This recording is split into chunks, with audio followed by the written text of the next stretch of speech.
Hello? Hello. Oh, good. We're all set. And now you're in my ears. Oh, great. Thanks so much for taking the time. I appreciate it. Oh, my pleasure.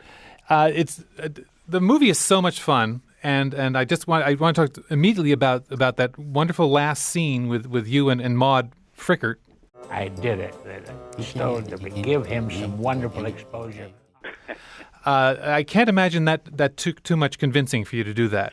Not at all. No, John, I've known for a long time, and he is one of my idols from way back. And he's just unbelievably brilliant. You know, you never have to write anything down for Johnny because, first of all, he never does it. And he always goes in a different direction. Such a bright guy and such a creative guy. Well, how far back do you go? When did you first run into each other? Just last Thursday. Oh, wow. Well, that's a long time. By Hollywood standards, that's an old friendship. friendship. Long, actually.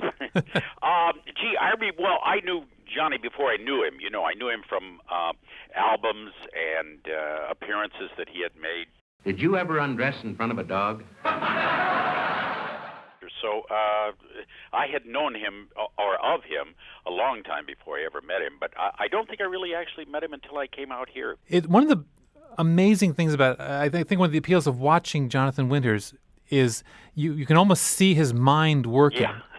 Yeah. I think Tom Smothers is kind of like that also. Right. Where you're looking at that face and he's not changing his expression, but you can see there are wheels turning.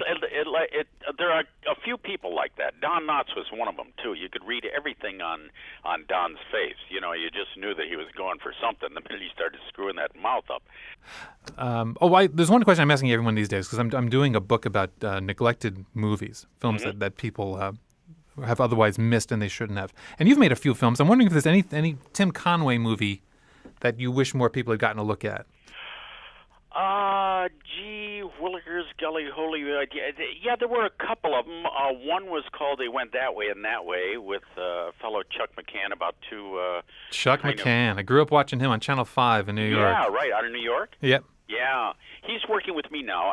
We do a live show around the country. It's kind of a traveling variety show. And brilliant. Another guy who is... Well, he and Johnny are very good friends, too. Are they really? Yeah, I know he was a friend of Stan Laurel. I seem to surround myself with those kind of people, but he travels around the country with me, and we're kind of doing things. And we did a thing called They Went That Way and That Way that I think a lot of the stuff that I did was really meant for families. So when you get into the G-rated pictures, a lot of people don't go to them because they think they're kids' movies. But in reality, they were just G because we didn't have any language or nudity or things of that nature in it. We had enough of that in my house, so there's no sense of putting it on film. So it, sometimes it was a misinterpretation of what those things were. But I did some good ones with Don, too. We did a couple that I wrote. What's murder out there? What's he doing in here? You're in the wrong corner. They don't have signs. This doll will self-destruct. We've got to contact the yard. Although actually in writing those movies, you end up where I only had about 8 lines and Don had the rest of them because I knew what he could do with them. So it's you have to stop and go back over and give yourself a few lines. I know I have to work with them. Is that frustrating? Because you're a funny performer and also a funny writer. Is it tough to give the good lines to someone else? No, because I really enjoy. That's why this thing that I did with Jonathan on this special, I was the straight man. I didn't have a joke in the whole thing. Tim, this has been an honor. Thank you so much for your time. Say hello to Chuck McCann. I hope it goes well. Tell Chuck McCann that there's a kid who loved watching him on Let's Have Fun. Oh, really? Still remembers him. I'm going to call him in a matter of minutes, and I'll pass that on to him. Thanks a lot. Okay. Have a good day. Bye. Bye.